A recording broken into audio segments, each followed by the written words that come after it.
Ya, berjumpa lagi dengan saya. Semuanya, di sini saya akan menjelaskan tentang OSI dan TCP/IP. Nah, yang pertama adalah pengertian dari OSI. OSI ini kepanjangan dari Open System Interconnection, yaitu standar komunikasi yang diterapkan dalam sebuah jaringan. OSI ini standar itulah yang menyebabkan komunikasi itu bisa saling dapat berkomunikasi melalui sebuah jaringan. Jadi semua alat komunikasi bisa saling terhubung di dalam sebuah jaringan.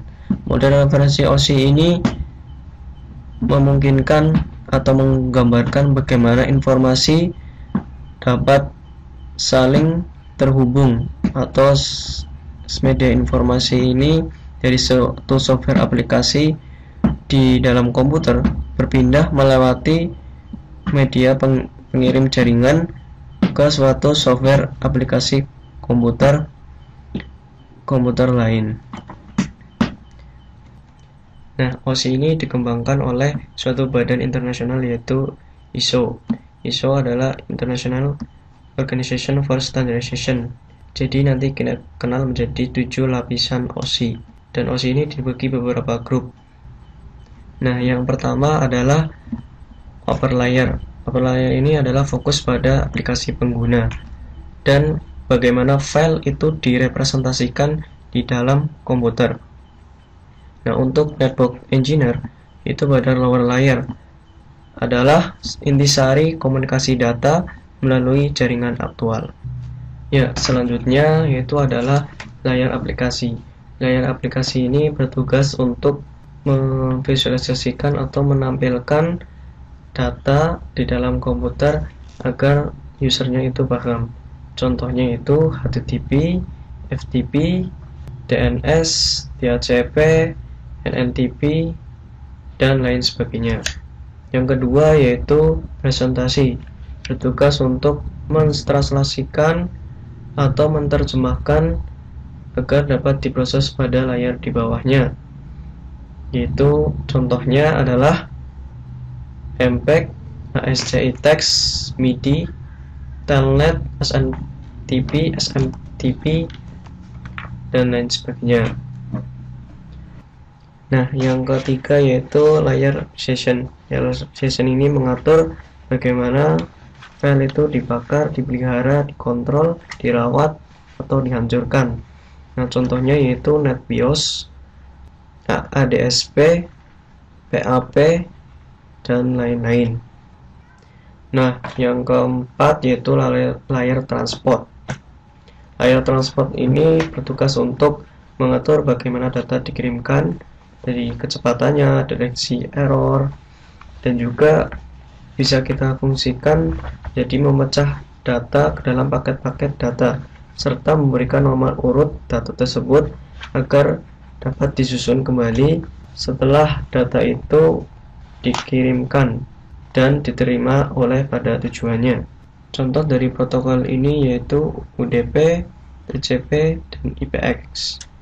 Selanjutnya yang kelima yaitu layer network. Network ini bertugas untuk mengatur rute alamat. Contoh dari protokol ini yaitu IP, ICMP, ARP, dan lain-lain. Nah, di dalam layar transport dan network ini ada suatu semacam three-way sensor atau kita sebut dengan seperti pertanyaan di dalam mengirimkan dan menerima data dalam sebuah jaringan. Jadi ketika si A, kita misalkan seperti A dan B.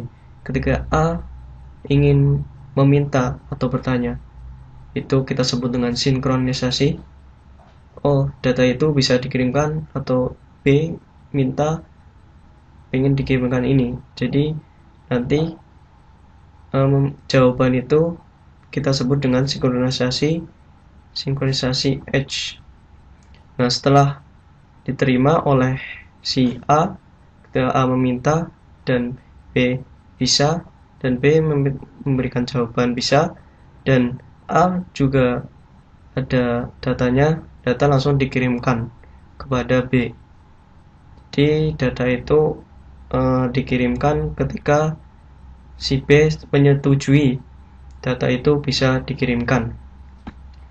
Nah, jadi data itu disebut dengan acknowledgement, data yang mau dikirimkan ke si tujuannya. Jadi ini oke, ya sudah bisa dikirimkan saja. Seperti itu. Nah, yang keenam yaitu lapisan data link. Data link ini berfungsi untuk memberikan alamat pada data tersebut, yaitu atau bisa difungsikan untuk menentukan bit-bit data dikelompokkan menjadi sebuah format atau disebut dengan frame. Nah, contoh dalam data link ini yaitu PPPP dan SLIP atau juga Ethernet. Nah, lapisan data link ini dibagi menjadi dua anak, yaitu lapisan logical link control atau disingkat menjadi LLC, dan lapisan media control atau disingkat sebagai MAC address. Nah, yang terakhir yaitu layer physical. Layer physical ini bertugas untuk mengatur data diubah menjadi ke dalam bentuk bit atau seperti gelombang dan arus listrik yang berhubungan dengan fisik. Dan contoh dari dalam protokol jaringan layar physical ini yaitu kabel UTP, fiber optik, router, hub, switch, dan lain-lain. Ya, pokoknya berhubungan dengan fisik. Ya, selanjutnya saya akan menjelaskan tentang cara kerja OSI. Jadi dari user 1 ke user kedua, cara kerjanya pengiriman datanya itu dari yang pertama layar aplikasi, presentasi, dan sesi ini disebut sebagai data. Data ini masuk ke transport. Nah, di transport ini data akan dibagi menjadi beberapa paket data. Nah, setelah itu data yang sudah dibagi di beberapa paket lalu masuk ke network, itu diberi alamat. Nah, setelah ini diberi alamat, jadi diberikan juga header pada data-data yang sudah dipecah atau dibagi tadi.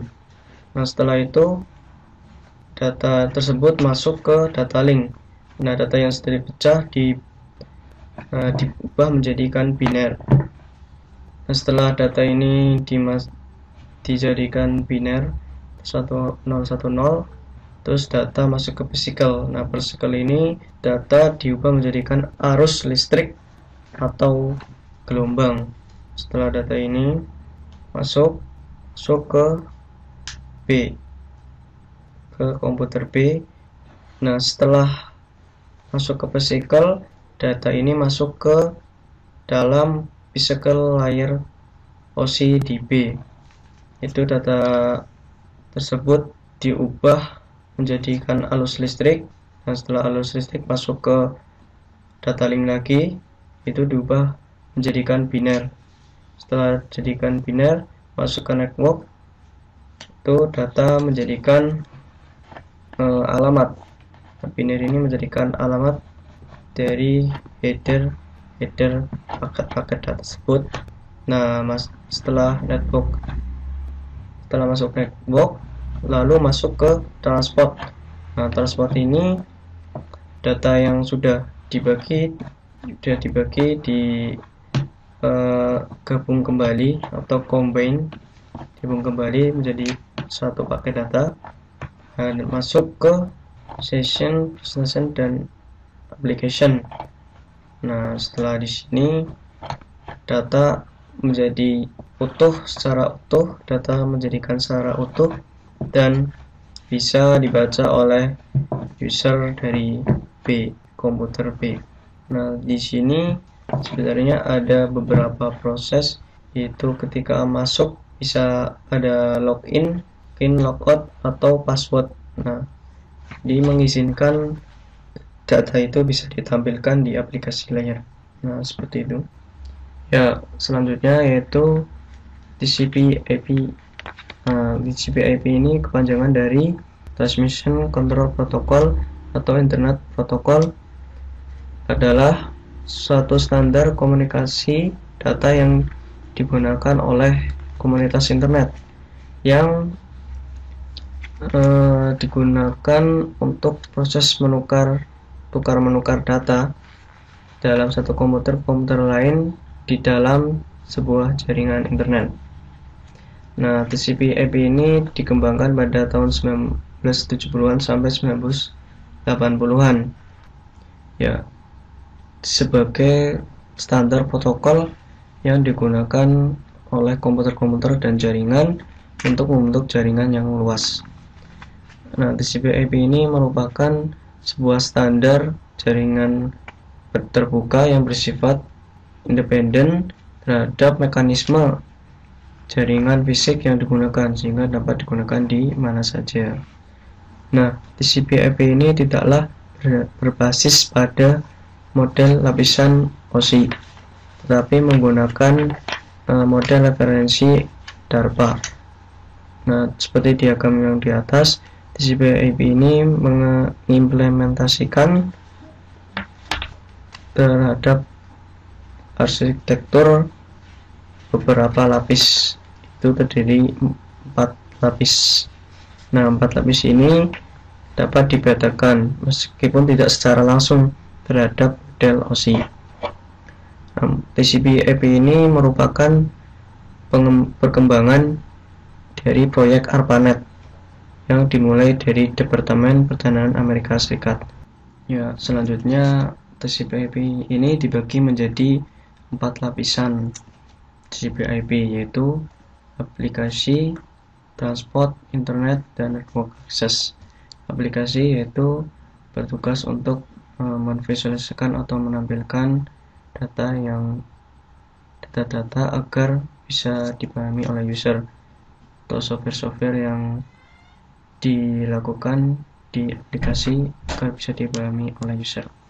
Dan protokol-protokol yang beroperasi pada lapisan ini yaitu HTTP, FTP, SMTP, SNMTP, dan lain-lain.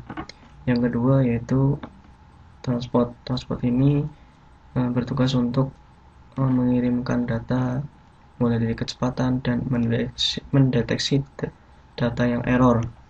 Contohnya yaitu TCP dan UDP. Yang ketiga yaitu internet, yaitu bertugas untuk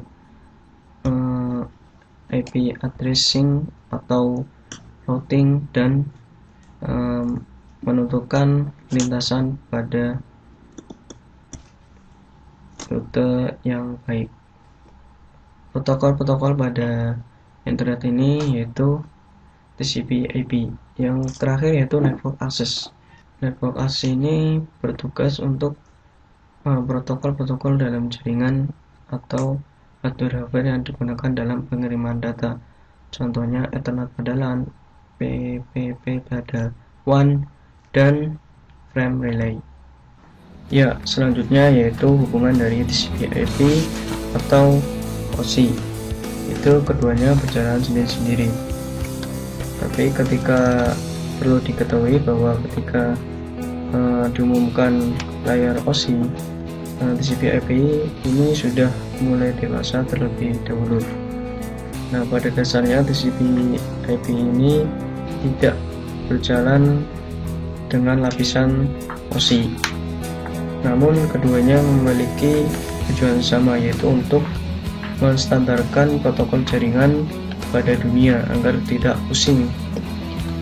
Walaupun TCP/IP ini berbeda, tetapi keduanya memiliki banyak kompatibilitas, dan kita sering lihat bahwa orang membahas protokol TCP/IP itu termasuk dari terminologi dari lapisan OSI.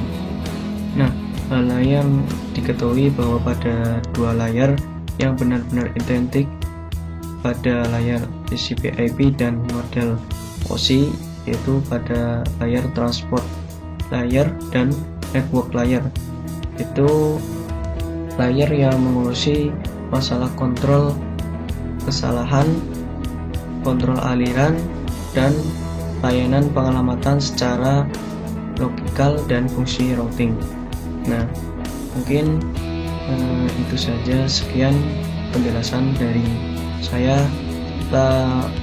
Dari semuanya, ya mungkin kalau ada kekurangan saya minta maaf, dan terima kasih yang sudah menonton video saya.